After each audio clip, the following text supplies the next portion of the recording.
भगवद्गीता हा फक्त एक ग्रंथ नाही, तर संपूर्ण जीवन जगण्याची कला शिकवणारा दिव्य मार्ग आहे. महाभारताच्या रणांगणावर अर्जुन गोंधळला होता. आपल्या लोकांविरुद्ध युद्ध कसं करायचं ह्या विचाराने तो खचला होता. तेव्हा भगवान श्रीकृष्णांनी त्याला जे ज्ञान दिलं तेच म्हणजे भगवद्गीता.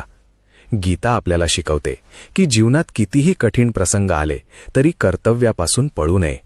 आज अनेक लोक चिंता, भीती आणि अपयशामुळे निराश होतात, पण गीता सांगते कर्म कर, फळाची चिंता करू नको. कारण आपल्या हातात फक्त प्रयत्न असतात, परिणाम नाही. भगवद्गीता आपल्याला मनावर नियंत्रण ठेवायला शिकवते, कारण मन शांत असेल तर कोणतीही समस्या मोठी वाटत नाही, पण मन अस्थिर असेल तर छोटंसं दुःखही पर्वतासारखं वाटतं. गीतेत श्रीकृष्ण म्हणतात, जो माणूस सुख-दुःखात समान राहतो तोच खरा ज्ञानी आहे. म्हणजेच परिस्थिती बदलत राहणार, पण आपला विश्वास आणि संयम कायम दृढ असायला हवा.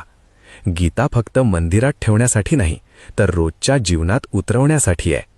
कारण हा ग्रंथ आपल्याला रागावर संयम, अपयशात धैर्य आणि यशात नम्रता शिकवतो.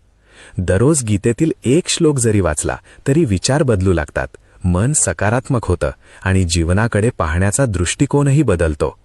लक्षात ठेवा, भगवद्गीता आपल्याला हे शिकवते की संकट येणं थांबणार नाहीत, पण त्यांच्यासमोर खंबीरपणे उभं राहायला शिकणं हेच खरं जीवन आहे. म्हणून जीवनात कधीही अंधार वाटला तर भगवद्गीतेचं ज्ञान आठवा, कारण जिथे गीतेचे विचार असतात तिथे मार्ग नक्की सापडतो. भिवू नकोस, मी तुझ्या पाठीशी आहे.